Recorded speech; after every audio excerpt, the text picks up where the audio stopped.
On India's Independence Day, I'm thinking about the people of Kashmir. So I want to ask Hasan as well, that when he says that he's thinking about Kashmir, is he only thinking about the Sunni Muslim men? Or is he also thinking about the lower castes of Kashmir? Is he also thinking about the people of Jammu? Is he also thinking about the Kashmiri Hindus that were ethnically cleansed from Kashmir? Is he also thinking about the Shias and the Buddhists of Ladakh? Is he also thinking about the women of Kashmir who have the guts to marry a non-Kashmiri?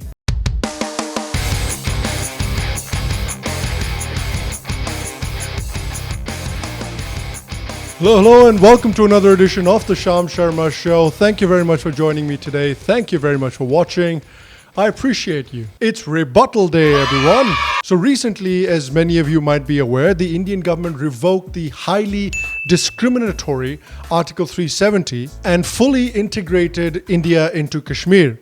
Now, ever since this has happened, there's been many opinions on the matter. And so today, I'm going to be looking at a few people who have offered their opinions and whose opinions are respected within the United States and in some cases even outside of the United States. And I hope that while I'm giving a response to these people, it will clear up some of your misconceptions and doubts and questions about Article 370 and its removal as well. So I'm going to do a rebuttal of the videos of Kyle Kulinski of Secular Talk, of the BBC, and of Hasan Minhaj, who has a show on Netflix called The Patriot Act. So watching Kyle's video, one thing that became pretty apparent is that he didn't know about Article 370, its background, its history too deeply. So his comments in his video, I think I can safely chalk down to ignorance.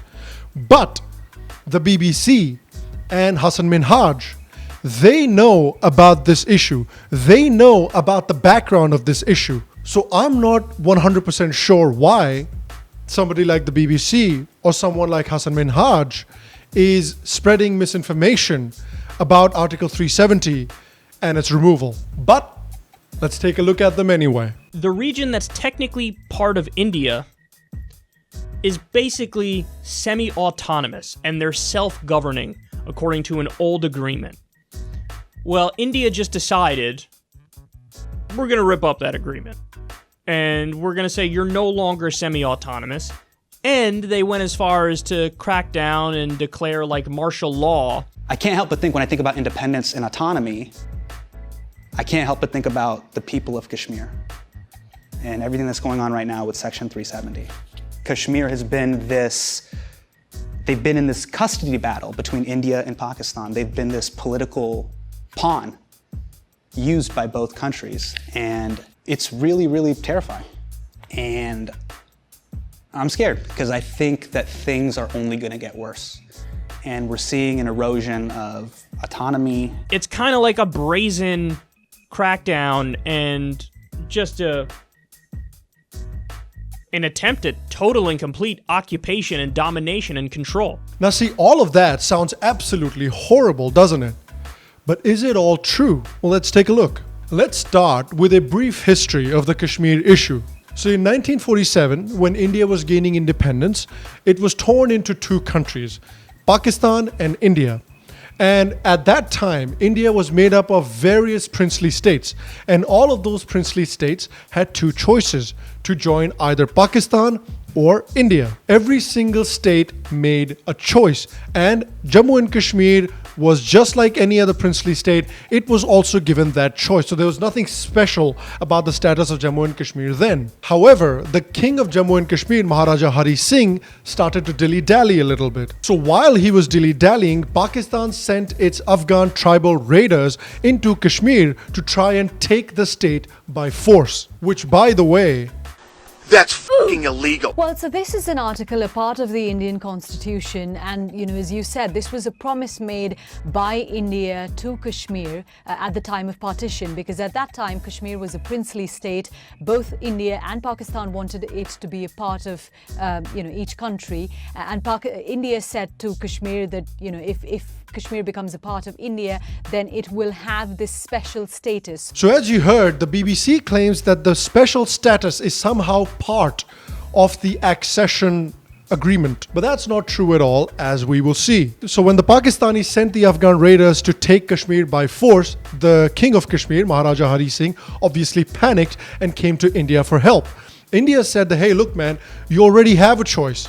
You can either join Pakistan or you can join India. If you join India, then you become a fully integrated part of the Indian state. And of course, India will protect you. And on 26th of October 1947, Maharaja Hari Singh signed the Instrument of Accession, making Kashmir an integral part of India. All the other princely states that became part of India also signed the same Instrument of Accession. So if all the other states have signed the same Instrument of Accession, why should Kashmir get a special status? And the Instrument of Accession was purely non-conditional. There was no Article 370 that existed at the time of the signing of the Instrument of Accession. Article 370 came around in 1950 and Article 35A came around even later in 1954. So the Indian Army was then sent to Kashmir because Kashmir was now an integral part of India and India was defending its own territory. And the Indian Army then started to drive the Pakistanis out. But Nehru, for some inexplicable reason, decided to call a ceasefire while the Pakistanis were still on Kashmiri soil and take the issue to the United Nations. And he did this without consulting his cabinet, without consulting the parliament. He decided to offer Article 370 to Kashmir because of its special circumstances, which, by the way, there are no special circumstances. I have no idea what PM Nehru is talking about. It's important to remember when the BBC and Kyle is talking about how removing Article 370 is unconstitutional, it's important to remember that Article 370 was inserted into the Constitution without even taking Nehru's own cabinet under consideration. So essentially, the Indian Prime Minister Nehru had created a circumstance out of nothing. And at this point, very rightly, many politicians questioned Nehru. Maulana Hasrat Mohani raised a very valid point that if Kashmir was given special privileges, why not other states like Baroda? And on top of that, Article 370 was inserted into the temporary provisions of the Indian Constitution because it was always intended to be a temporary provision. Even the man who inserted it into the Constitution, Prime Minister Nehru, maintained that it is supposed to be a temporary provision and with the passage of time, it will go away. So this is basically a short background of the Kashmir issue and how the special status of Kashmir came to be. Kashmir and Jammu, and you could see that there's Pakistan-administered Kashmir, so that's technically part of Pakistan. Now, Kyle is claiming that part of Kashmir is somehow technically part of Pakistan. How? How is any part of Kashmir part of Pakistan? Pakistan has no legal relationship with Kashmir. Pakistan has no legal claim on Kashmir whatsoever. Kashmir signed the Instrument of Accession with India just like many princely states signed the Instrument of Accession with Pakistan. So based on Kyle's argument, if tomorrow India occupies Sindh, will Kyle then say that Sindh is technically part of India? Or will Kyle say that Sindh is India-occupied territory? Similarly, the part of Kashmir that is under Pakistani control right now is Pakistani-occupied Indian territory. So again, I reiterate, Pakistan has no legal claim on Kashmir whatsoever. And on top of that, according to the UN resolution, Pakistan needs to vacate Kashmir entirely. They need to remove all army apparatus from Kashmir entirely. They need to stop all terror activities in Kashmir entirely. So the resolution is not applicable until Pakistan fulfills its end of the bargain. And here's a hint, they won't. Once the president signs it, it will come into effect. And really what's being questioned and the outrage that you saw there is because many people are saying this is unconstitutional. If a part of the Constitution has to be changed, then why was it not voted on by MPs? If you had a situation in Kashmir, which was basically it's a semi-autonomous region and you had relative peace and stability there, why on earth would you change that?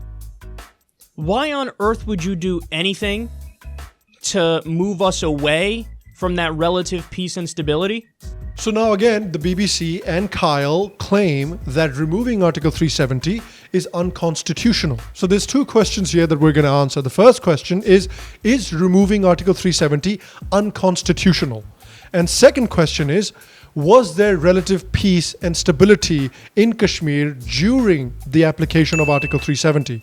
So let's look at the first question first. But before we see how it was removed, I think it's important for us to take a look at the special privileges that were granted to the people of Kashmir under Article 370 and 35A, and some of the discriminations that were made against non-Kashmiris in Kashmir under those same articles as well.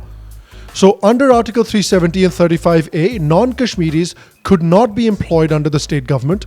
They could not buy property in the state. They could not settle in the state.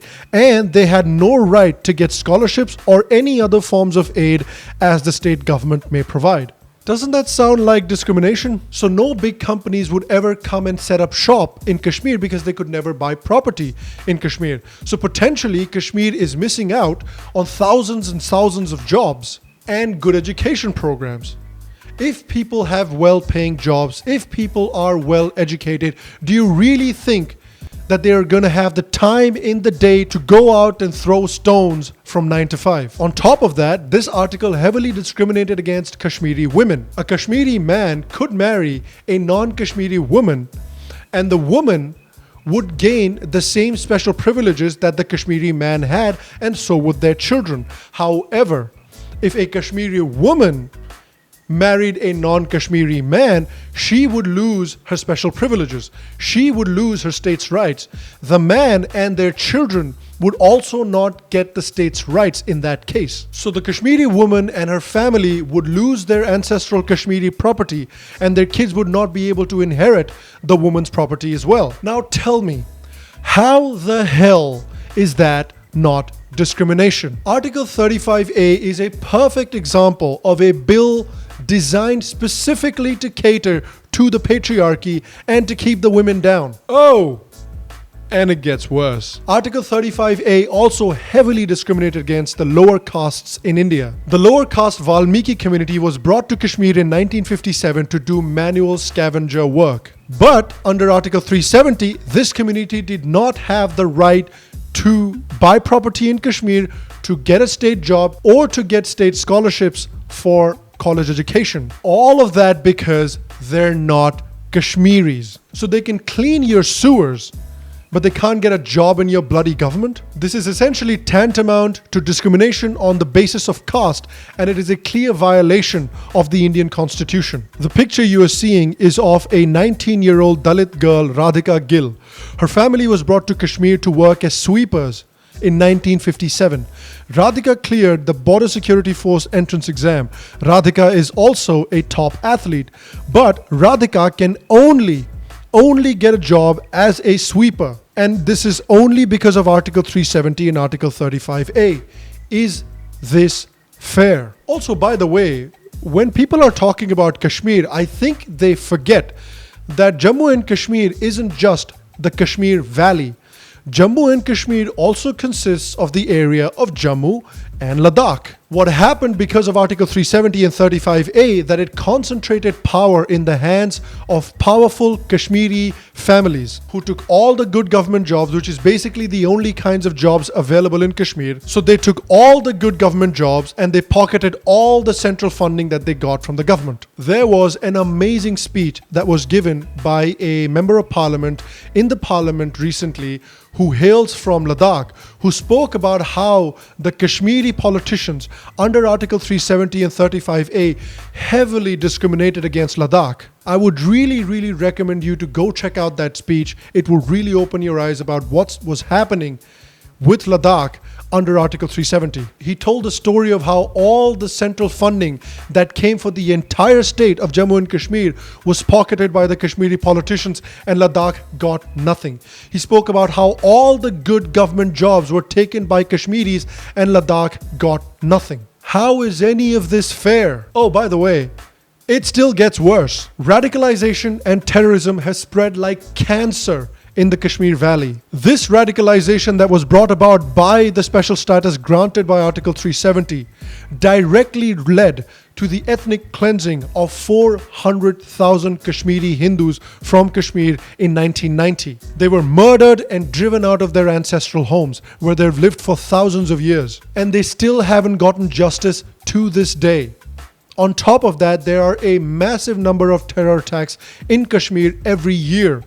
There were 342 terror attacks in Jammu and Kashmir in 2017 and 429 in 2018 alone. So every year, dozens of civilians and security personnel lose their lives due to Islamic terror attacks in Kashmir. Basically, it's a semi-autonomous region, and you had relative peace and stability there. Why on earth would you change that? And I want to ask Kyle, does that sound like peace and stability? Does that sound like equality and egalitarianism? Keeping Article 35A and Article 370 was good only for the Sunni Muslim men of Kashmir. Removing Article 370 is good for the Kashmiri women, is good for the people of Jammu, it's good for the Shias and the Buddhists of Ladakh. It's good for everyone in Kashmir, not just for a certain section of the population. Which one would you rather choose? One section or everyone? On India's Independence Day, I'm thinking about the people of Kashmir. So I want to ask Hasan as well, that when he says that he's thinking about Kashmir, is he only thinking about the Sunni Muslim men? Or is he also thinking about the lower castes of Kashmir? Is he also thinking about the people of Jammu? Is he also thinking about the Kashmiri Hindus that were ethnically cleansed from Kashmir? Is he also thinking about the Shias and the Buddhists of Ladakh?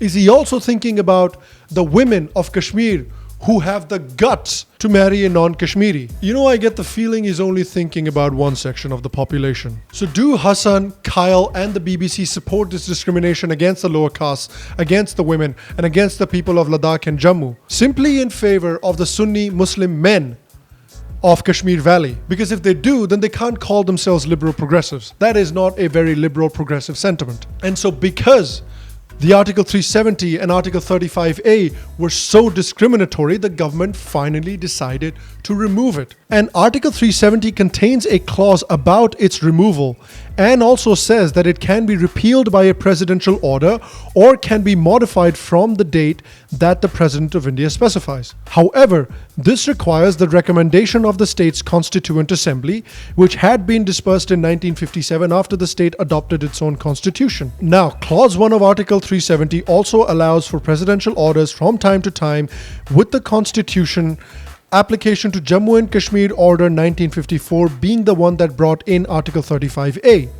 Several amendments to the 1954 order have occurred from time to time as well. So the government constitutionally is well within its rights to make changes into Article 370 through a presidential order. So the new presidential order that has been passed is called the Constitution Application to Jammu and Kashmir Order 2019, which supersedes the Constitution Application to Jammu and Kashmir Order 1954. So this new order, which has been constitutionally passed, essentially scraps Article 35A. This new presidential order also amends Clause 3 of Article 370, which allows the president to revoke Article 370 in consultation with the Constituent Assembly of the state to substitute the expression Constituent Assembly of the state with Legislative Assembly of the state. Remember, the Constituent Assembly had been dispersed in 1957. So in February of this year, the BJP moved the Jammu and Kashmir Reservation Bill, which required Kashmir to provide 10% reservation for the marginalized communities. This was done to obviously give more opportunities to the lower castes, which they wouldn't have gotten otherwise. Now, this bill also contained a provision that the governor could act as a representative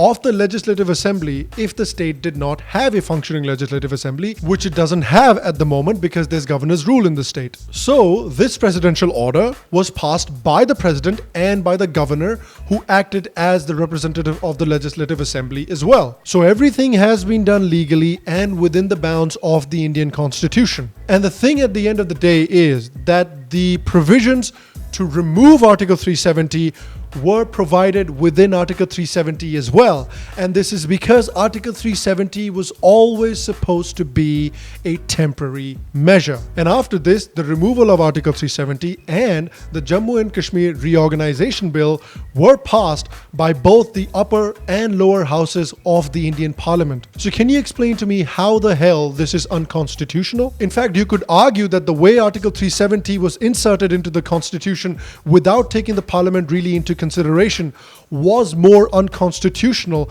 than the way Article 370 has been removed by the approval of the upper and the lower houses of the parliament. How much more constitutional do you want to get, mate? Now look, as far as the situation of the lockdown goes, I understand. I share the concern that people like Hasan, people like Kyle, and the BBC have in that situation. But it's also, I think, important to understand the reasoning of the government behind taking this step. If the government choreographed to the public that they were going to remove Article 370, there would no doubt have been massive unrest in the valley. The Pakistani army would have kicked into gear, the terrorists and the stone pelters would have come out in droves and caused massive unrest in the valley, and this would most certainly have led to pretty significant loss of life of both civilians and the security forces. And I've shown before how Kashmir is a heavily terrorist infested area. This is not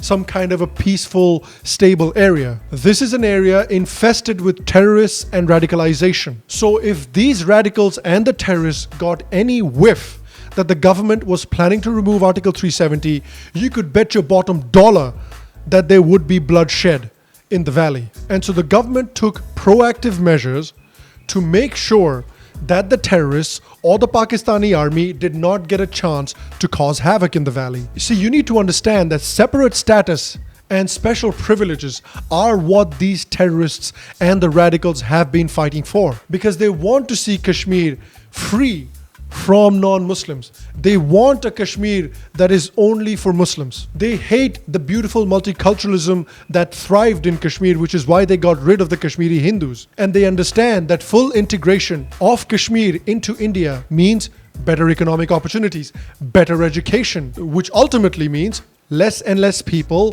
will be inclined to become terrorists. So I think the proactive measure that the government took was a smart measure in a way. And again, look, like I said, I share these people's concern. I hope that the restrictions are lifted soon from Jammu and Kashmir and some semblance of normalcy comes back to the valley and the state in general. And we've started to see that journalists are on the scene in Kashmir, they're reporting from Kashmir, they're talking to people and other journalists that are based out of Kashmir, and that telephone and internet services have started to return to Kashmir this week as well, and the government has announced that full services will return pretty soon as well. So again, I share their concern and I hope that that kind of normalcy is restored sooner rather than later. And look, what we need to understand is this is a cause for great celebration for all Indian people and for Kashmiris as well. It's a cause of celebration for Kashmiri women.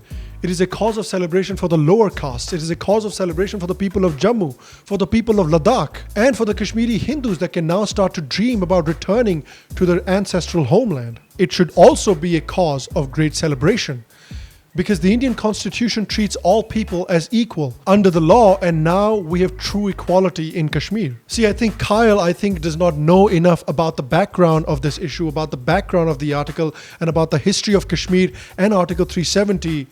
So I can chalk up his video down to ignorance. But Hasan and the BBC know about this issue. They know about the history of this issue. So why would they spread this kind of misinformation about the Kashmir issue? And I really want to ask you as well, what do you think of the removal of Article 370, and why do you think people like the BBC, people like Hasan Minhaj, who actually know the issue quite well, why do you think they're spreading misinformation about this issue? Let me know your thoughts and comments in the comment section down below. And guys, this was a long-winded video. I wanted to make sure that I could try and cover as many bases as I possibly could for an Indian audience and for an international audience as well. So if you liked today's video, please make sure to leave a like. Make sure to leave a thumbs up. It helps me out. It helps the channel out a huge bit. Please make sure that if you're trying to educate people about the Article 370 and its removal and its ramifications, make sure to share this video if you find this video useful as well. If you like what we do here on the Sham Sharma Show and you'd like to support the Sham Sharma Show, please make sure to click the Patreon link down below, become a patron of the show, and support the show however you like. You get a ton of exclusive content and you get to support the show as well. If you like today's episode, if you like the Sham Sharma Show, and if you haven't subscribed already, what are you doing? click on the subscribe button down below. Make sure to press the bell icon as well, and make sure to check out all the other videos that we have over here as well. Go check those out. I will see you for the next episode, and until then, stay happy, stay healthy, and I'll see you guys soon.